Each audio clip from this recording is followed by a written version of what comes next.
গাজীপুরের সাবেক মেয়র জাহাঙ্গীর সাহেব, তিনি শুনলেন যে আমাদেরকে এভাবে অ্যারেস্ট করা হয়েছে। তিনি আমাদের হয়ে তিনি চেষ্টা করেছেন, খুব চেষ্টা করেছেন যে এই মামলা যেন আলেম ওলামারা জেল না খাটে। উনি বারবার এসপি হারুন ছিল তখন, তার কাছে গেল, সুপারিশ করেছে, কোনো সুপারিশ আমলে আসে না। এইভাবে একদিন দুদিন ঘুরতে ঘুরতে উনিও দৌড়াদৌড়ি করলেন আমাকে ছাড়ানোর জন্য। লক্ষ্মীপুরার মাহফিল থেকে আমাকে ধরে নিয়ে গেছে, স্লিপ দিয়ে নামে, এরকম মাহফিল বয়ান করছি, আমাকে স্লিপ দিয়ে নামে 2018 সালে ফেব্রুয়ারি মাসের 8 তারিখে আমাকে যখন নিয়ে যাওয়া হচ্ছে, আমি বললাম ভাই আমাকে কোথায় নিয়ে যাচ্ছেন? প্রশাসনের লোকেরা বলে থানায়। একটু স্বস্তি পেলাম, যাক থানায় যেহেতু নিয়ে যাচ্ছে, ঘুম তো আর করছে না, ঘুম তো করে ফেলছে না, আয়না ঘরে তো আর ঢুকাচ্ছে না। নিচে কোথায়? জয়দেবপুর থানায়। ওসি আমিনুল ইসলাম দায়িত্বে ছিলেন। কথা বলতে চাইলাম ওসি সাহেবের কাছে যে সাথে যে কি অপরাধে আমাকে আনা হলো, ওসি কথা বলতে চায় না। 2-3 বার রিকোয়েস্ট করার পরে ওসি সাহেব আসলেন, আমার সামনে চা দিলেন, বিস্কুট দিলেন, হুজুরে নাস্তা খাওয়াও।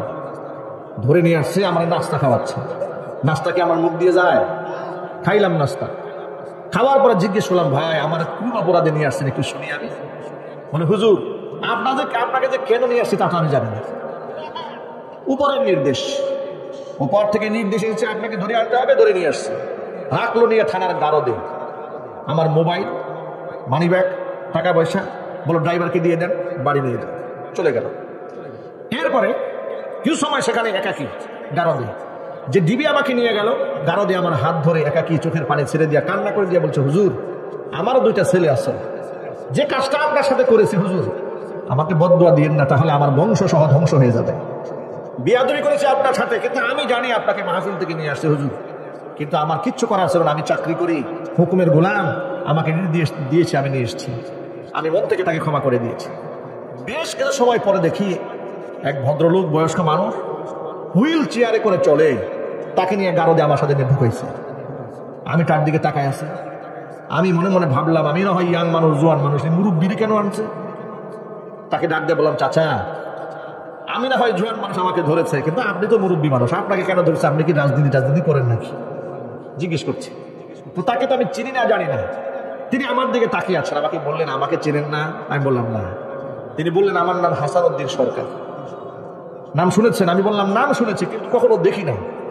আপনার নাম আমি শুনেছি। তিনি বললেন, তখন পরিচয় দিলেন, আমি বিএনপির মহানগরের দায়িত্বশীল ছিলাম, এক সময় এমপি ছিলাম, অনেক দায়িত্বের কথা। তখন আমি বুঝলাম আচ্ছা বড় রাজনীতিবিদ, এই যে তাকে ধরে নিয়ে আসছে। বৃদ্ধ মানুষ, লাঠি ভর করে চলে, হুইল চেয়ারে চলে, অসুস্থ ছিলেন তিনি। দেখেন উনি আমাকে জীবনের প্রথম দেখলেন গারদে, থানার গারদে। আমি ওনাকে জীবনের প্রথম দেখলাম কোথায়? কথা একটু বলেন আপনারা, এখানে শিক্ষা আছে।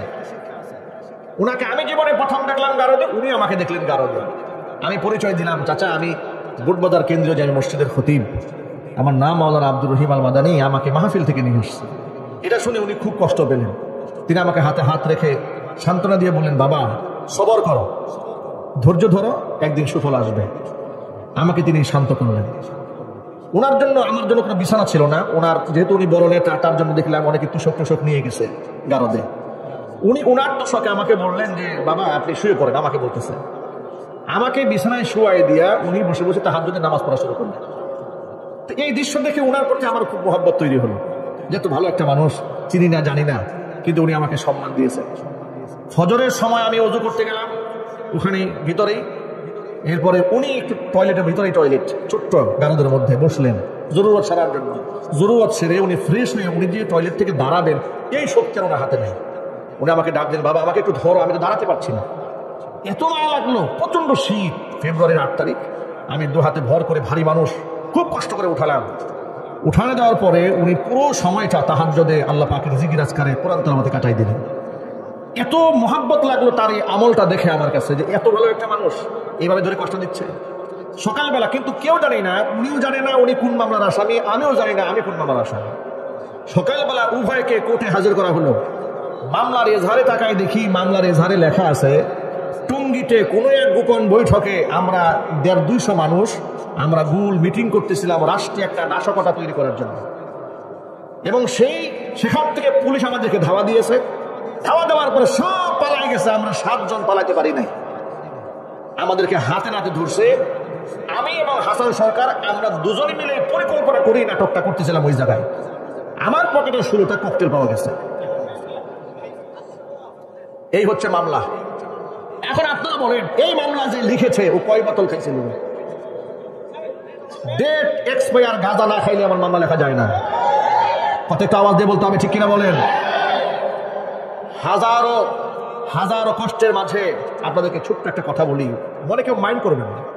সাদাকে সাদা, কালোকে কালো বলতে শিখুন, মর্যাদা পাবেন। ওই মাজলুম হালাতে গাজীপুরের সাবেক মেয়র জাহাঙ্গীর সাহেব, তিনি শুনলেন যে আমাদেরকে এভাবে অ্যারেস্ট করা হয়েছে। তিনি আমাদের হয়ে তিনি চেষ্টা করেছেন, খুব চেষ্টা করেছেন যে এই মামলায় যেন আলেমুল আমরা জেল না খাটে। উনি বারবার এসপি হারুন ছিল তখন, তার কাছে গেল, সুপারিশ করেছে, কোনো সুপারিশ আমলে আসে না। এইভাবে একদিন দুদিন ঘুরতে ঘুরতে উনিও দৌড়দৌড়ি করলেন আমাকে ছাড়ানোর জন্য। হাসানুদ্দিন সরকারের সেবার কথা তো আমি বললামই, ওনার জন্য কষ্ট করলেন। চলে গেল এইভাবে একটানা 22 দিন কারাগারে। বিনা অপরাধে জেল খাটলাম, জরিমানা দিলাম, উকিলদের পিছনে দৌড়ালাম। কুটে যখন হাজির করা হয়েছে, হাতের মধ্যে হ্যান্ডকাপ পরিয়েছে, গরুর রশি দিয়া বাঁধছে।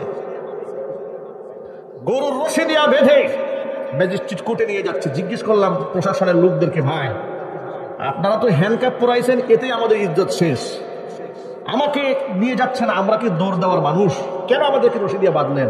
বলে এটা আইন। এটা কি আইন? শোনাই দিল আইনের কথা।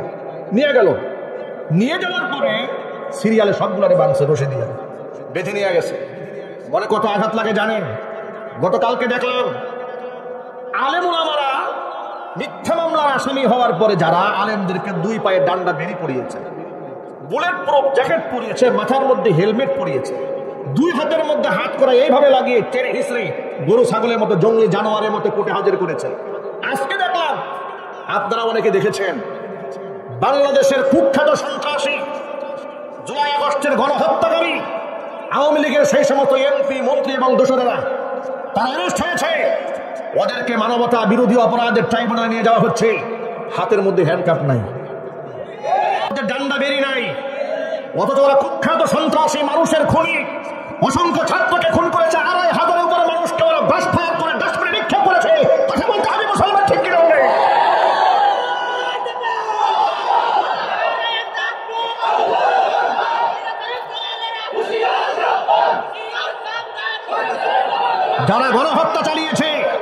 যারা গণহত্যা চালিয়েছে তাদের হাতে হ্যান্ডকাপ নাই, পায়ে ডান্ডা বেরি নাই।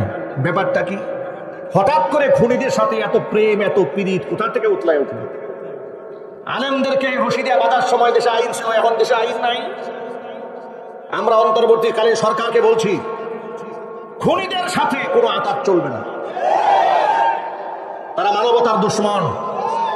তারা শুধু আলেমদের উপর দুশ্মনী করেছে তা নয়, ভিন্ন মতের যাকে পেয়েছে তাকে শত শত মামলা দিয়েছে।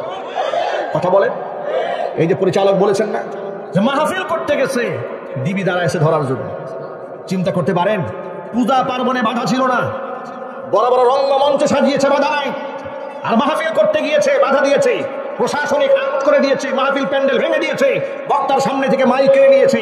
এই ধরনের আচরণ যারা বাংলার বাড়িতে করেছে, ওদের বিচার হওয়ার আগ পর্যন্ত কোন প্রকার নমনীয় আচরণে দেশের মুসলমান সহ দেশের কোন নাগরিক বরদাস্ত করবে না। রাজি আছেন কিন্তু ভারত দেখতে চাও?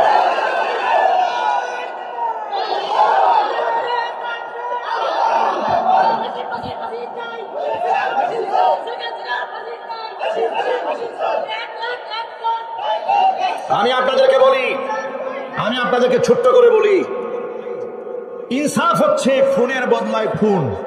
যে মানুষ হত্যা করেছে তাকে হত্যা করা হবে, এই আইনটা স্বয়ং আল্লাহ করেছেন। কথা বলেন আপনারা? আচ্ছা, আমি যদি অন্যায় করি শাস্তি পাওয়ার দরকার আছে না নাই? আরো জোরে বলেন। অন্যায় যেই করবে শাস্তি তাকে ভোগ করতেই হবে। এই কথার সাথে আপনারা একমত আছেন? যে অন্যায় করবে সে শাস্তি পাবে, এই কথার সাথে আপনারা একমত আছেন? আমি এখন যদি আপনাদেরকে ছোট্ট একটা প্রশ্ন করি, আপনারা জবাব দেবেন। শেখ হাসিনা এবং তার দোসরেরা ঠান্ডা মাথায় অসংখ্য মানুষকে খুন করেছে, সত্য না মিথ্যা? অসংখ্য মানুষকে গুম করেছে, সত্য না মিথ্যা? বিনা অপরাধে অসংখ্য আলেমদেরকে বছরের পর বছর কারারুদ্ধ করে রেখেছে, সত্য না মিথ্যা? অসংখ্য মানুষদেরকে আয়না ঘরে রেখে পাশবিক নির্যাতন চালিয়েছে, সত্য না মিথ্যা?